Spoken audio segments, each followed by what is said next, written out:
না, নিশ্চয়ই আরাজানাল আমানাতা আলাস সামাওয়াতি ওয়াল আরদ ওয়াল জিবাল, সর্বপ্রথম আমি এই কোরআন অবতীর্ণ করতে চাইলাম আসমানের উপরে, জমিনের উপরে, পাহাড়ের উপরে। ওয়াসতাকনা মিনহা, তারা তিনজন ভয়ে ভীত হয়ে গেল, তার দায়িত্ব নিতে চাইল না। ওয়া হামালাল ইনসান, অতঃপর আমি এই কোরআনের দায়িত্বটা তারা যখন অমান্য করলো, আমি তখন মানুষের কাছে দিলাম। ইন্নাহু কানা যালুমান জাহুলা, যাদেরকে কোরআন মাজিদ দেওয়া হয়েছে আল্লাহ এদের চরিত্র সম্পর্কে বলছেন, এদের দুটো চরিত্র। এক, এরা হচ্ছে জাহেল। দুই, এরা হচ্ছে জালেম। জাহেলকে, জাহেল সেই যে এটাকে অধ্যয়ন করার চেষ্টা করে না, এ হচ্ছে জাহেল, যে এটা পড়তে জানে না। আর জালেমকে, জালেম হচ্ছে সেই লোক যে এইটাকে অধ্যয়ন করার পরে মান্যতা দিতে পারে না, একই জালেম। তাহলে ১৫০০ বছর আগের কথা ২০২৪ সালে মিলে যায় কি? একবার টেস্ট করা যাক। কোরআন মাজিদ আরবিতে পড়তে পারেন এরকম কারা আছেন? অনেক মানুষ, অনেক মানুষ ঠান্ডা হাত তুলতে পারছেন, অনেকজন। তবে আমি তো বলবো 50% হবে না। এখানে ১০০০ মানুষ থাকলে ৩০০ জন পড়তে জানে, ৭০০ জন জানে না। কথা ঠিক বলছি না? আরো কম জানে। ১৫০০ বছর আগে আল্লাহ বলেছেন তারা এটাকে না পড়বে আর না এটাকে তারা মানবে। এসব আয়াতগুলো পড়লে বাস্তবতার সঙ্গে মিলিয়ে দিলে খুব কষ্ট হয়। আল্লাহ তুমি আমাদের সকলকেই বিশেষ করে কোরআন মাজিদ তেলাওয়াত করার বেশি বেশি করে তৌফিক দান করো, আমিন আমিন। আজকে সারা পৃথিবী থেকে আমাদের, বিশেষ করে ভারতবর্ষের মাটির ঐতিহ্যবাহী জিনিসগুলি আমাদের হাতছাড়া হয়ে যাচ্ছে। হাতছাড়া হয়ে যাচ্ছে না?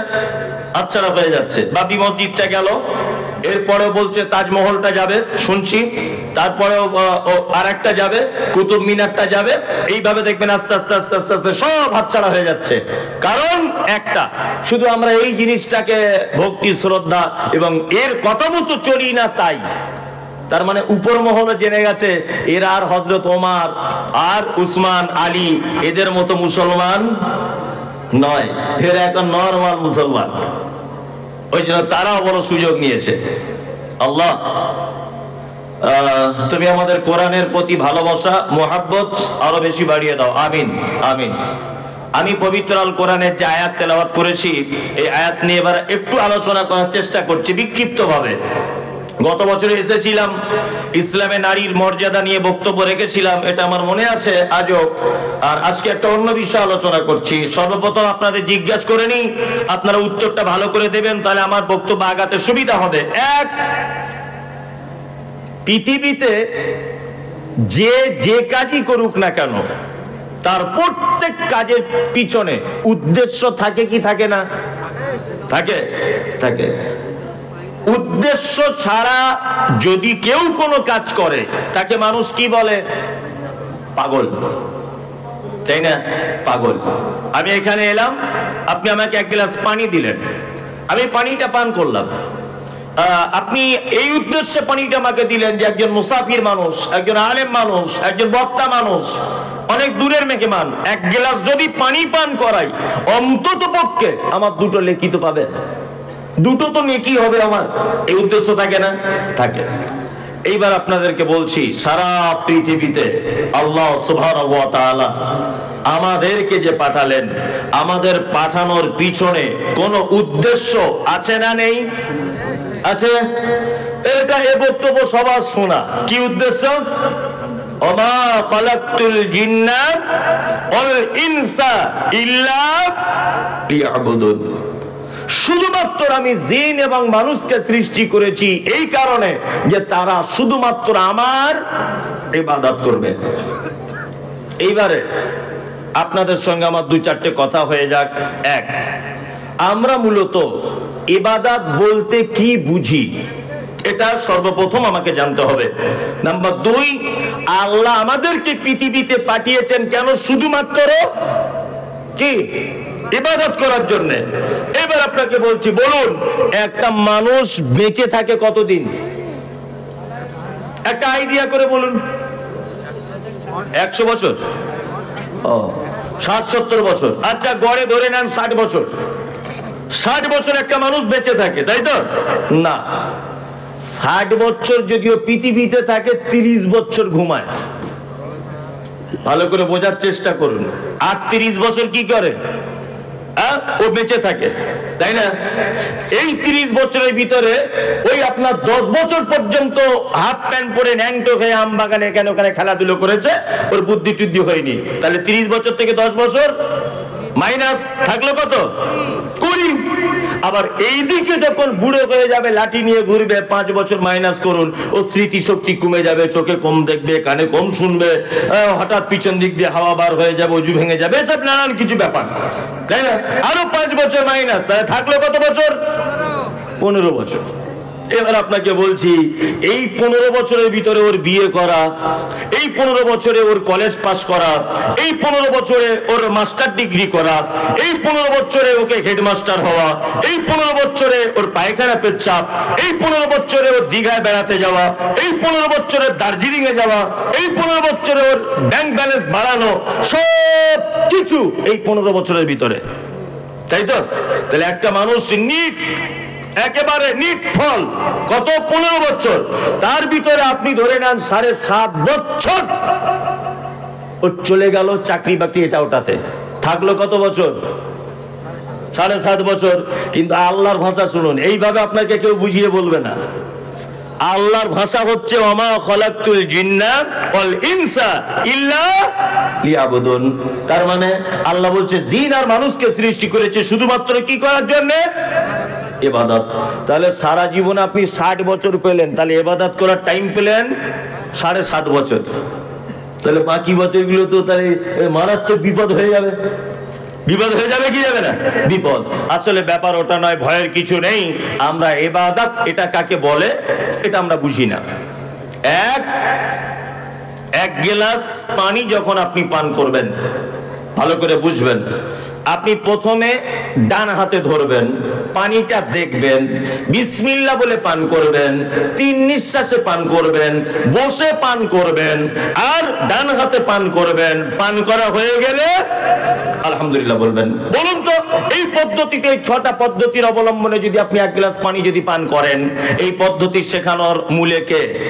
মুহাম্মদ সাল্লাল্লাহু আলাইহি ওয়াসাল্লাম। তার মানে বোঝা যাচ্ছে যে আপনি যদি 1 গ্লাস পানিটাও মুহাম্মদ সাল্লাল্লাহু আলাইহি ওয়াসাল্লামের পদ্ধতিতে যদি পান করেন, তাহলে সেটা ইবাদত। 2, আপনাকে বলেছি 30 বছর আপনি ঘুমিয়েছেন, এই 30 বছর ঘুম হবে না, ইবাদত হয়ে যাবে। শুধু আপনি সিস্টেম চেঞ্জ করে দেন। এশার নামাজ পড়ে ঘুমিয়ে যাবেন, যখন ঘুমাবেন ডান করোটে ঘুমাবেন, ঘুমের ঘরে যে করোট হন ওটা আলাদা ব্যাপার। যখন আপনি শুতে যাবেন তখন এই দোয়াটা পড়বেন, আল্লাহুম্মা বিইসমিকা আমুতু ওয়া আহইয়া, এই দোয়াটা আপনি বলবেন। আর যদি আপনি মনে করেন যে আমার মালটা রাতের বেলা সিকিউরিটি দিয়ে রাখবো, আমার মাল, আমার সম্পদ, আমার গরু, আমার ছাগল, এগুলো আমি আল্লাহর জিম্মেদারিতে দিয়ে দিব, তাহলে আপনি এইটা পড়বেন, আল্লাহু লা ইলাহা ইল্লা হুয়াল হাইয়ুল কাইয়্যুম লা তাখুযুহু সিনাতুন ওয়ালা নাওম। যে আয়াতুল কুরসি যেটা আছে, এটা আপনি পাঠ করলেন। তারপরে যদি মনে মনে ভাবেন রাতে আমার ভয় ভয় লাগে, মুআব্বিজাতাইন, কুল হুয়াল্লাহু আহাদ, কুল আউযু বিরাব্বিন নাস, কুল আউযু বিরাব্বিল ফালাক, কুল ইয়া আইয়ুহাল কাফিরুন, আপনি এইগুলো পড়ে হাতে ফুঁক দিয়ে সারা শরীরে বুলিয়ে নেন। তারপরে যদি ঘুমের ঘরে মনে করেন কোনো খারাপ স্বপ্ন দেখছেন, তাড়াতাড়ি করে উঠে বাম দিকে থু থু থু 3 বার করে দেন, আবার ঘুমিয়ে যান। ঘুম থেকে ওঠার সময়তে সর্বপ্রথম উঠে আপনি আপনার কোনো জিনিসে ছোঁয়ার আগে, কোনো জিনিস করার আগে, কোনো কিছু খাওয়ার আগে আপনার হাতটা কবজি পর্যন্ত ধৌত করে নেন। কারণ আপনার রাতের বেলা হাত কোন জায়গায় ঢুকে বসেছিল এটা তো আপনি জানেন না। হয়তো ভিতরে হাত দিয়ে চুলকে দিয়েছেন, হয়তো হতে পারে, আপনি তো জানেন না। ওই জন্য মুহাম্মদ সাল্লাল্লাহু আলাইহি ওয়াসাল্লাম বলেছেন, আগে তুমি উঠে তোমার হাতটা কবজি পর্যন্ত ধোও, তারপরে ফজরের সালাত আদায় করো। আর হাত ধোয়ার আগে তুমি যখন উঠে এরকম যখন করছো, সাথে সাথে দোয়া পড়ে দাও, কি আলহামদুলিল্লাহিল্লাযী আহইয়ানা বা'দা মা আমাতানা ওয়া ইলাইহিন নুশুর। এই দোয়াটা বলে নেন যতক্ষণ পর্যন্ত আপনি ঘুমালেন। এই পদ্ধতিটা যদি আপনি মেনে ঘুমাতে পারেন, তাহলে আপনার ঘুমটাও ইবাদত। বুঝাতে পেরেছি তাহলে ইবাদত কি? এই দেখুন, আপনাকে আর একটা কথা বলি, গাঁটের নিচে কাপড় পরা সুন্নত না উপরে পরা সুন্নত? উপরে পড়া সুন্নত। আপনি কালকে যখন দর্জির কাছে প্যান্ট কাটতে যাবেন, তখন আপনি দর্জিকে বলবেন যে দর্জি ভাই, গাঁটের অন্তত 2-3 আঙ্গুল উপরে আমার প্যান্টটা রাখবে। দর্জি যদি বলে কেন, আপনি বলুন এইরকম ভাবে প্যান্ট পরার কথা বলেছেন মুহাম্মদুর রাসূলুল্লাহ সাল্লাল্লাহু আলাইহি ওয়াসাল্লাম। তার মানে আপনি যদি নবীজি বলেছেন বলে প্যান্টটা ওইভাবেই যদি পরেন, অবশ্যই ওটা ইবাদত। কি বললাম বুঝলেন? সর্বক্ষেত্রে গোলামি অর্থাৎ মান্যতা। গোলামি মানে কি? মান্যতা। আল্লাহ যেভাবে বলেছেন সেইভাবে চলা, যেটা নিষেধ করেছেন সেটা থেকে দূরে থাকা, নবী যেভাবে বলেছেন সেভাবে চলা, নবী যেভাবে নিষেধ করেছেন সেটা তার থেকে বিরত থাকা, এর নাম গোলামি, দাসত্ব। তাহলে আমাদের মূল উদ্দেশ্য পৃথিবীতে পাঠানো কি? রবের হুকুম এবং আহকাম মেনে চলা। মুসলিম এরা কারা? মুসলিম মানে কি? মুসলিম হচ্ছে সেই আত্মসমর্পণ, মানে প্রত্যেক ব্যাপারে সমস্ত কিছুর নিয়ম কানুন কার পদ্ধতিতে করবে? রবের পদ্ধতিতে। আচ্ছা, আমরা মানুষ অনেক সময় বদমাইশি করলে কি বলি? তুই গরু হয়ে গেলি, বলি না? বলি কি বলি না? আমার মনে হয় কোন মানুষকে গরুর সঙ্গে তুলনা করলে, আর এইটা যদি গরুরা যদি বুঝতে পেরে যেত, তা আপনার নামে কেস করে দিত। কারণ গরুর থেকে তো মানুষ আরো খারাপ, তা আপনি ওর সঙ্গে কেন তুলনা করলেন? আর মুসলিম মানে, মুসলিম হচ্ছে সেই যে তার রবের আদেশ আর নিষেধ মেনে চলে, একে মুসলিম। তাহলে আমি তো মনে করি গরু, ছাগল, হাঁস, মুরগি এরা সব থেকে বড় মুসলমান, এরা কিন্তু মুসলিম। আপনি আপনাদের গ্রামের গরুগুলো কি জীবনে দেখেছেন যে কারোর বিয়ের প্যান্ডেলের তলায় গিয়ে হাম হাম করে গোস্তের হাঁড়ি থেকে গোস্ত খেয়ে নিচ্ছে?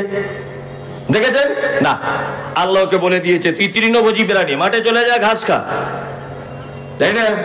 জি। আর বাঘকে বলে দিয়েছে যে তুই হরিণ টরিণ মেরে ধরে খেয়ে নিবি, তোর মাংস খাবার প্রয়োজন। আপনি কোনদিন দেখেছেন যে আপনাদের পাড়ার কুকুরগুলো সব একজোট হয়ে ওই বেগুনের জমিতে গিয়ে সব বেগুন খেয়ে নিচ্ছে? ও খেতে পাবে না, মরে যাবে, তবু আপনার ফল খেতে যাবে না। কারণ আল্লাহ এই জন্য পাঠিয়েছে পৃথিবীতে, মানুষ যেটা নষ্ট করবে, দুর্গন্ধ হবে, ওটা তুই চ্যাট করে মেরে দিবি।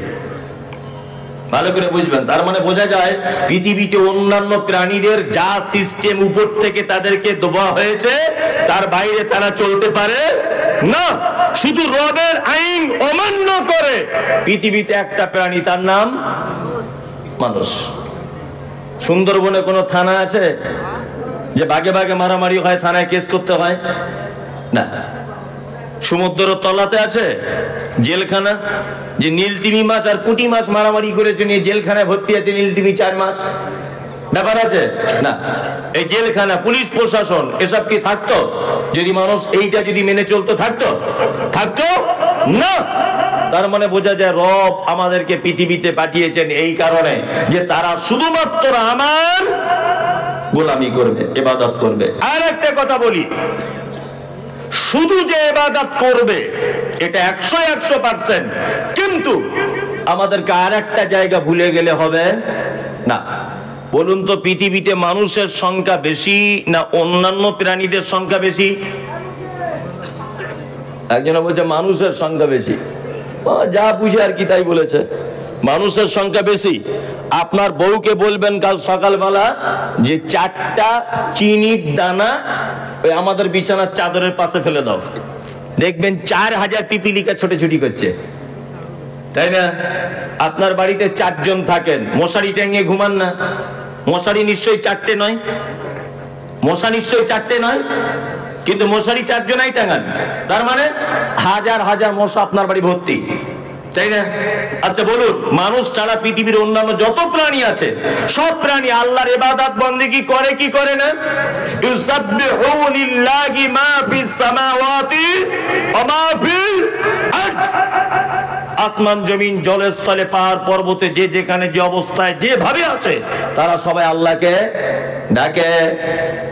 আমরা হয়তো ভাবি শিয়াল হুক্কা হু বলছে মানে হয়তো কানছে না, এমনও হতে পারে ও হুক্কাহু মানে আল্লাহকে ডাকছে, মোরগ ভোরবেলাতে কুহু কুহু করে ডাকে, আমরা হয়তো ভাবি তার খিদা পেয়েছে, না, হতে পারে সে তার ভাষাতে আমার আল্লাহকে ডাকছে।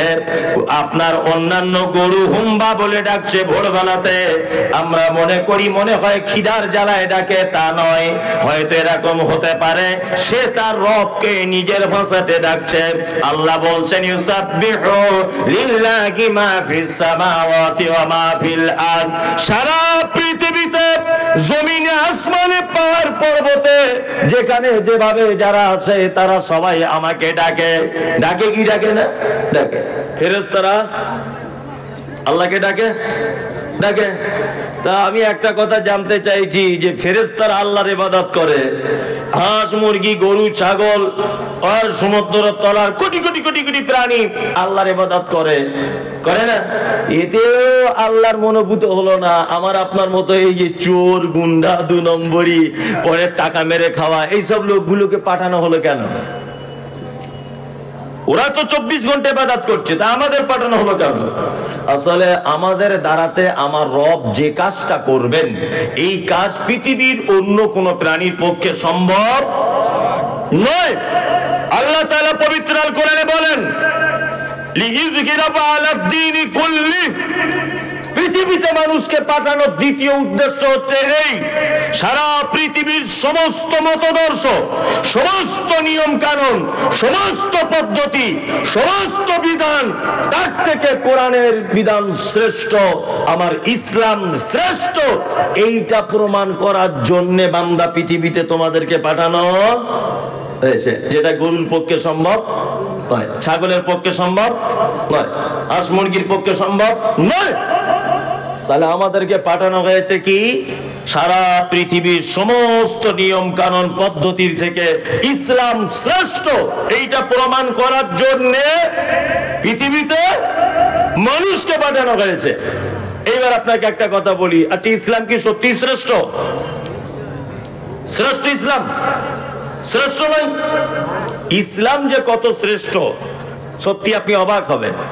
আমি একটা তথ্য আপনাদেরকে দিচ্ছি, শুনে রেখে দেন।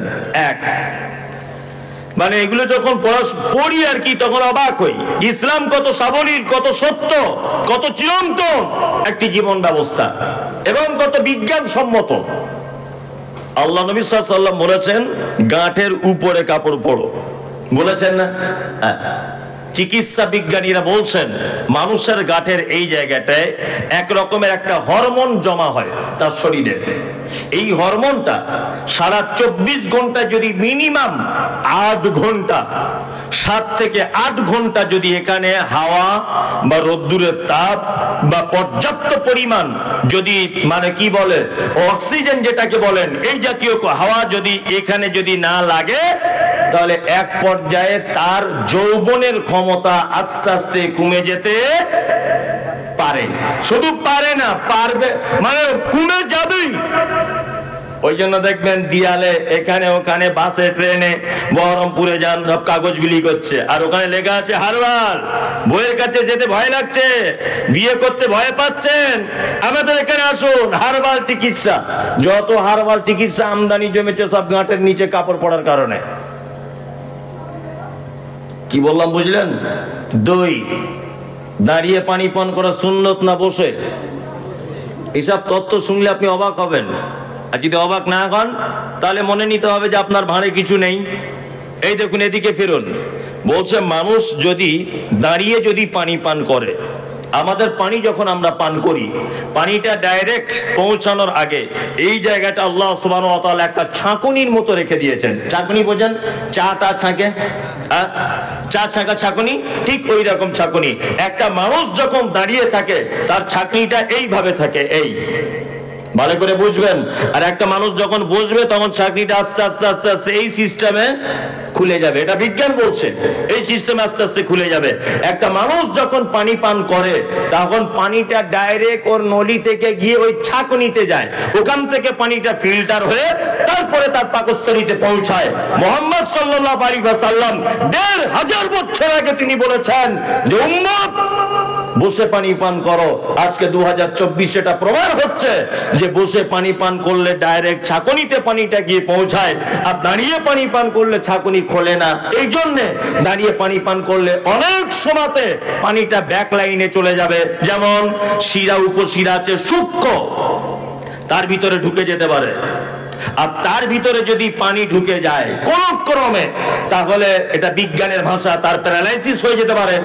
আর যদি ডাইরেক্ট পানিটা গিয়ে কিডনিতে হিট করে, তাহলে তার কিডনি নষ্ট হয়ে যেতে পারে। ভালো করে বোঝার চেষ্টা করুন। তাহলে ইসলাম একটা সুন্দর জীবন ব্যবস্থা, একটা মানুষের বাঁচানো পর্যন্ত সমস্ত পদ্ধতি বলে দিয়েছেন। আল্লাহু আকবার। জীবন ব্যবস্থা নয় আমাদের দেশের জীবন ব্যবস্থা, আপনি অবাক হয়ে যাবেন। বীরভূম জেলার একটা ছেলে, বাড়ি তার এলেম বাজারে বাড়ি, কলকাতা যাবার পথে তাকে ডানকুনি থেকে অ্যারেস্ট করেছে কলকাতা পুলিশ। অ্যারেস্ট করে পুলিশ ছিল এনআইএ তদন্ত সহকারে ছেলেটাকে ধরা হলো। এলেম বাজারে মানুষ আছেন, ওনাকে জিজ্ঞাসা করুন ঘটনা সত্য কি মিথ্যা। এই ছেলেটা মোটামুটি 3 বছর পর জেলখানা থেকে ছাড়া পেল। তা আমি ছেলেটাকে জিজ্ঞাসা করলাম, তোমায় জেলখানাতে মারধর করা হতো? বলছে মৌলভী সাহেব মারধর মানে সাংঘাতিক মার। আমি বললাম 3 বছর পরে তুমি জামিন পেলে কেমন করে? বলছে 3 বছর পরে প্রমাণ হয়েছে আমি নির্দোষ। আমি এটা বলছি, এটা হচ্ছে পৃথিবীর জীবন ব্যবস্থা। একটা মানুষকে নির্দোষ প্রমাণ করতে টাইম লাগছে কত বছর? 3 বছর। তারপরে নির্দোষ হিসাবে প্রমাণ হচ্ছে। বলছে আমাকে ধরা হয়েছিল, আমার নাম রেজাউল। বাংলাদেশের একটা রেজাউল বলে ছেলে ইন্ডিয়ায় এসেছিল গোয়েন্দাগিরি করতে, কোন একটা কাজের অপরাধের সঙ্গে যুক্ত ছিল, আর আমার নাম রেজাউল। তার ফটো দেখে আর আমাকেও একই রকমের দেখতে বলে ওই জন্য আমাকে অ্যারেস্ট করা হয়েছে। 3 বছর এটা বুঝতে টাইম লাগলো যে এই ফটোটা এ নয়। কি বললাম বুঝলেন? অজস্র মানুষ আজও পর্যন্ত 10-20 বছর যাবত জেলখানাতে গিয়ে বসে আছে। তারা বাড়ির কোনো ঠিকানা নেই, খবর নেই, পয়সার কারণে তারা বার হতে পারছে না, অথচ তারা নির্দোষ। ইসলাম কেমন জীবন ব্যবস্থা দেখুন।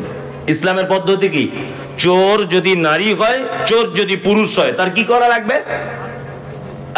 পা কেটে দিতে হবে, তাই তো? কি হাত কাটতে হবে, তাই না? আচ্ছা বলুন তো, যদি কোনো লোকের হাত যদি কেটে দেওয়া হয়, তা সে চুরি করতে পারবে না? আমি না করতে পারি, আমি তো ওকে দিয়েও করাবো কি করবো না? আমি তো বুদ্ধি দিয়ে কাজ করবো কি করবো না? করবো। আল্লাহ তো এটা বলতে পারতেন, তো চোখগুলো কানা করে দে কলম দিয়ে এরকম খুঁজে, যাতে জীবনে দেখতে না পায়, চুরি করার স্বাদ মিটে যাক। এটা বলতে পারতেন না। আল্লাহ সুবহানাহু ওয়া তাআলার বিধান বলছে হাত কেটে দাও।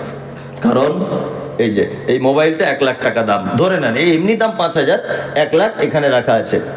স্টেজে আমি উঠলাম, উঠে আমি মোবাইলটা চোখে পড়ে গেল, ওরে বাবা সাংঘাতিক দামি সেট, চুরি করতে হবে না। আস্তে আস্তে করে আমি হেঁটে এই পর্যন্ত এলাম। এখানে এসে দাঁড়িয়ে আছি চুপচাপ, মোবাইলটার দিকে বারবার দেখছি, এরকম করছি। আর বাবার দেখছি সভাপতি কি করছে, মোতোয়াল্লি কি করছে, হেড মাওলানা কি করছে, বারবার দেখার পরে যে হেড মাওলানা দিক ফিরেছে, চটাম করে নিয়ে পকেটে ভরে দিয়েছি। আচ্ছা বলুন তো, পকেটে ভরা পর্যন্ত সব থেকে আমার সহযোগিতা বেশি করেছে কে? হাত। আমার পা চুরি করার জন্য হেঁটে এসেছে, কিন্তু পকেটে ঢোকাতে পারিনি।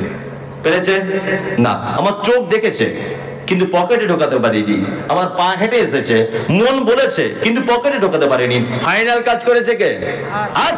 ইসলাম বলেছে হাত কেটে দাও, কারণ ফাইনাল কাজ যে করেছে সে অপরাধী। কি বললাম বুঝলেন? ইসলাম কত সুন্দর জীবন ব্যবস্থা। আল্লাহু আকবার। আল্লাহ সুবহানাহু ওয়া তাআলা বলছেন ইযহিরাবু আলা দীনি কুল্লি, তোমাদেরকে পৃথিবীতে এই কারণে পাঠানো হয়েছে যে ইসলাম যে শ্রেষ্ঠ, এইটা প্রমাণ করার জন্যই তোমাদেরকে পৃথিবীতে পাঠানো। এবার আপনাদেরকে একটা কথা বলছি,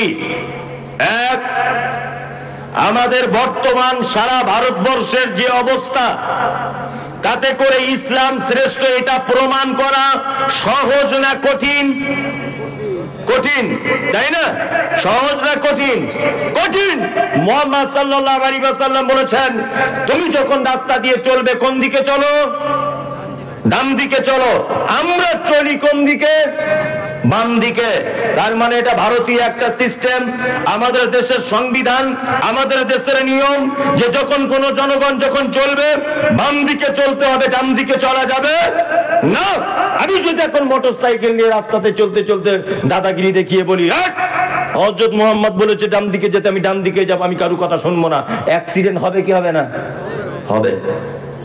তার মানে ডান দিকের হাদিস আমরা আর মানতে পারছি না। দুই নম্বর হচ্ছে এই সুদ। আল্লাহ নবী সাল্লাল্লাহু আলাইহি ওয়াসাল্লাম সুদের যত প্রকার গুনার কথা বলেছেন, তার নিম্ন পাপ হচ্ছে তার মায়ের সাথে ব্যভিচার করলে যে পাপ হয়, এই পাপ তার আমলনামাতে তুলে দেওয়া হয়। বলুন, ভারতবর্ষের মাটিতে বা বাংলার মাটিতে সুদ মুক্ত কোনো মানুষ আছে? নেই। যদি বলছেন আমি আছি, নেই। আপনার এমন কৌশল করে ব্যাংকিং সিস্টেম আপনাকে ঢুকিয়ে দেওয়া হয়েছে, আপনার বউ তো লক্ষ্মীর ভান্ডারও পায়, তাই না? তার মানে যেমন হোক করে, আমি লক্ষ্মীর ভান্ডার সুদ এটা বলিনি, আমি বলছি অ্যাকাউন্ট আছে মানে 10,000 টাকা 1 বছর ধরে জমা করে রেখেছেন, 10,000 টাকা তো সুদ হয়। তার মানে যে কোনো প্রকার আপনি সুদের সঙ্গে জুড়ে আছেন। তার মানে পাপ থেকে সরে আসা সহজ না কঠিন? কঠিন। তাই আমরা কঠিন গুলো যদি মানতে নাও পারি, প্রতিষ্ঠা করতে নাও যদি পারি, তাহলে অন্তত সহজ গুলোতে পারবো। পারবো কি পারবো না? পারবো। আপনি বিডিও অফিসে দাঁড়িয়ে আছেন, সবাই 100 জন লাইন দিয়ে, চৈত্র মাসের প্রখর রোদ্দুর, সবাই পানি পিপাসার কারণে ঢক ঢক করে দাঁড়িয়ে পানি পান করছে। আপনি 10 টাকা দিয়ে একটা পানির বোতল নিয়ে আপনি বিডিও অফিসে লাইনের মাঝখানে দাঁড়িয়ে 3 নিঃশ্বাসে পানিটা পান করুন। হেড মাওলানা যখন জিজ্ঞাসা করে বলবেন সবাই দাঁড়িয়ে পানি পান করছে, তুমি কেন বসে পানি পান করছো, আপনি তখন দ্ব্যর্থহীন ভাষাতে বলুন বসে পানি পান করার কথা বলেছেন মুহাম্মদুর রাসূলুল্লাহ সাল্লাল্লাহু আলাইহি ওয়াসাল্লাম। এবার আপনার কাছে আমার প্রশ্ন, আপনি যদি দাঁড়িয়ে পানি বসে পানি পান যদি করেন, এর জন্য আপনার জেল জরিমানা কিছু হবে? হবে? হবে না। দাড়ি যদি আপনি রাখেন, আপনার জেল জরিমানা কিছু হবে? হবে না। ওটা ব্রিটিশদের একটা প্রেক্ষাপট ছিল, যখন দাড়ি রাখলে কর দিতে হতো, নামের আগে মোহাম্মদ লিখলে কর দিতে হতো, মুসলিম নাম লিখতে গেলে কর দিতে হতো। এইসব বিভিন্ন ইতিহাস আগে অনেক গুজরে গেছে। এখন 2024-এ কোন মুসলিম যদি বলে আমি দাড়ি রাখবো, আচ্ছা বলুন তো তার জন্য জেল জরিমানা কিছু হবে? সরকারি কোনো কাজ থেকে তাকে বঞ্চিত করা হবে? হবে না। তাই এইটা প্রতিষ্ঠা করতে আপনার অসুবিধা কোথায়? হ্যাঁ, এইটা আপনার রাখতে অসুবিধা কোথায়? ওই যে মৌলী সাহেব কেমন কুটকুট কুটকুট করে সাহেব রাখলে, বলছে না? আর অনেকজন বলছে তেল খরচা বেশি হবে, নানান রকমের কাহিনী নয়। আমি চিন্তা ভাবনা করে যা দেখলাম যে একটা মানুষ দানি, সে দান করে, সে যখন মারা যায়, সে যে দানি ছিল তার কোনো চিহ্ন তার লাশটা দেখলে বোঝা যাবে? কথা বলুন, যাবে না। আচ্ছা, সে যাকাত দিত, তার কোনো নিদর্শন থাকবে না। একটা মানুষ একটাই মাত্র মারাত্মক ইবাদত বা সুন্নাত, সেইটা সাথে নিয়ে কবরে যায়, তার নাম দাড়ি। এক আশ্চর্য সুন্নাত। আপনি নামাজ পড়েন, 1 ওয়াক্ত নামাজ নিয়ে ঢুকতে পারবেন না। যাকাত দিতেন, মাদ্রাসার বিলগুলো নিয়ে ঢুকতে পারবেন? ওষুধ দিয়েছেন গোড়াইপুর মাদ্রাসায় 5,000 টাকা, ওই বিলগুলো নিয়ে ঢোকানো হবে না। কিন্তু একটা জিনিস, মরার আগে আপনাদের এখানে মরে যাবার পর দাড়ি কেউ চেঁচে দেয় নাকি? না। অন্তত ফেরেশতারা এই অবস্থায় দেখলেও বুঝতে পারবে যে না, আমাদের দলই আছে। ভালো করে বুঝবেন, তাই না? ওই জন্য আপনাদেরকে বলছি, এটা রাগ করিয়েন না। আর আপনার রাগের কোনো বিষয় নেই, এটা একটা ইসলামিক কথা। আপনি রাখতে পারছেন না, এটা ভিন্ন ব্যাপার। কিন্তু আমি বলবো আপনি রাগ করবেন এটা নয়, তাহলে আপনি আর মুসলিম থাকতে পারবেন না। আপনি কোনো জিনিস মানতে পারছেন না, আপনাকে বলা হচ্ছে, আপনি লজ্জিত হচ্ছেন যে না মৌলী সাহেব আপনি যেটা বলছেন ঠিকই, আমি মানতে পারছি না। কিন্তু আপনি যদি সেটা না মানেন, আর আমি বলেছি বলে আপনি যদি রাগ করেন, বা আপনি যদি আমাকে আবার উল্টো চাপ দেন, তাহলে মেনে নিতে হবে যে আপনি দাড়িকে অঙ্গীকার করছেন, তার মানে আপনি আর মুসলিম থাকতে পারবেন না। একজনকে বলছি চাচা নামাজ পড়ো, বলছে নামাজ পড়ে তুই কি পেয়েছিস? ভালো করে বুঝি, আমি কিছুই পাইনি। বলছে নামাজ পড়ে তুই সে মাটির ঘরে শুয়ে আছিস, আমি নামাজ না পড়ে 2 তলা বাড়িতে আছি। ওর সঙ্গে সঙ্গে ইমান চলে গেছে। ও যদি এটা বলতো যে মৌলী সাহেব খুব লজ্জার ব্যাপার, আমি পড়তে পারছি না, পড়তে হবে, সত্যি আমি ভুল করছি, তাহলে ও ঠিক ছিল, নামাজ না পড়ুক কিন্তু ঠিক ছিল। কিন্তু এই যে ও অহংকার ইনকার করে দিল, তোমাদের শুধু কাজ নেই শুধু নামাজ আর নামাজ, করি কি করি না করি। আল্লাহ সুবহানাহু ওয়া তাআলা পবিত্র আল কোরআনে মানুষ পৃথিবীতে পাঠানোর আর একটা উদ্দেশ্য বলতে গেছেন, এক লিয়াবলুয়াকুম আইয়ুকুম আহসানু আমালা। আল্লাহ বলছেন আমি হায়াত আর মাউতকে সৃষ্টি করেছি এই কারণে, অর্থাৎ মানুষকে সৃষ্টি করেছি এই কারণে যে তোমাদের ভিতরে সর্বশ্রেষ্ঠ উৎকৃষ্ট আমল কে করে আমার কাছে আসতে পারবে। ভালো ভালো আমল, বেশি আমলের কথা বললেন না আল্লাহ ভালো আমলের কথা বললেন? হ্যাঁ, ভালো আমল। ভালো আমল কাকে বলে? ভালো আমল হচ্ছে সেটা যে আমলটা আল্লাহ সুবহানাহু ওয়া তাআলা করতে বলেছেন, যে আমলটা মুহাম্মদ সাল্লাল্লাহু আলাইহি ওয়াসাল্লামের স্বীকৃতি রয়েছে, এই আমলটাই ভালো কাজ।